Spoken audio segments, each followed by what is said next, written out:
Good morning, HWE 1050. It is Thursday, January 29th, and I just wanted to pop on. In my in-person human nutrition classes, chapter 2 became more relevant to me because I had to redo the content or restructure how I was presenting the information in person.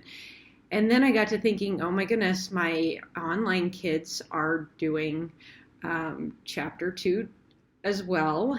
And largely, chapter 2, you will notice, is heavily influenced by my plate. And my plate actually doesn't exist any longer. So I have the content within chapter 2, week 2. There's links to myplate.gov, and those don't work any longer. And so if you do go there, you will be redirected to a site called realfood.gov. As many of you probably know, the current administration under RFK put out new dietary guidelines and released that information, but just 3 weeks ago. So we do have new dietary guidelines for Americans every 5 years. So the last set I have referenced in the content is 2020 to 2025. So those are now no longer relevant. And this current administration released new guidelines for 2025 to 2030. This is a normal process. This always happens. But what they have done is taken away my plate and replaced it with kind of this upside down or inverted pyramid. We actually haven't had a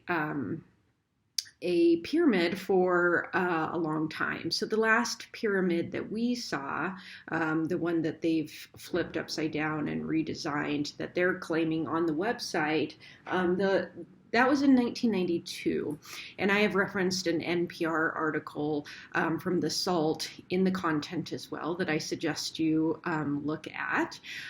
We've had another pyramid in there, and then we had the MyPlate for many, many years. So it's been over 20 years since we've had that really old-looking pyramid, and they have just replaced it with this new one. Not to be political, but this is political in the sense of what is happening in the government.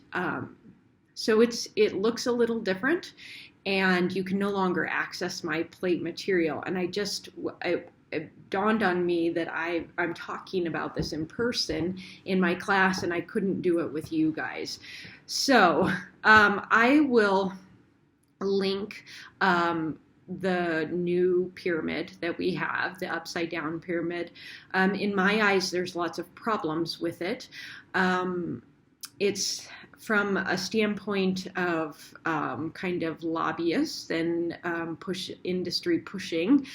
You can see that at the top, that's very meat heavy and dairy heavy. So when we look at the guidelines, and what they put out there, there's also large support coming from the Cattlemen's Beef Association and from the dairy industry and pork industry and the pharmaceutical industry, oddly enough. So it's important to kind of dig through the research and see what's out there.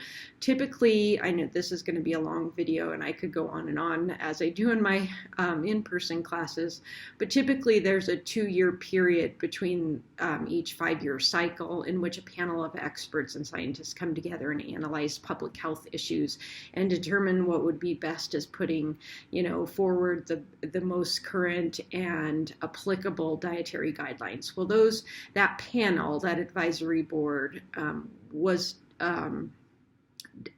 taken apart and demolished, and that scientific review did not occur with these new dietary guidelines.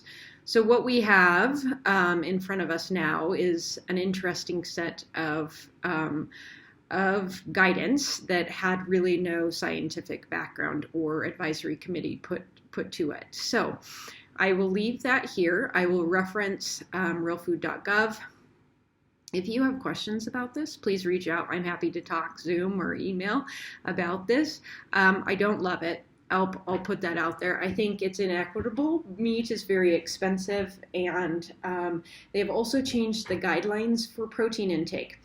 And that was not backed by science either. And so we will see that discrepancy as we get into chapter 6, in which we talk about protein and the RDA for protein. So that's what I have for you this morning. Please reach out if you have questions about that. Those are my thoughts, and I will just kind of link everything that I have and as far as references go. Center for Science in the Public Interest is a great website if you want to learn more. So CSPI, that's a really nice referencing background for what has happened currently with the DGA.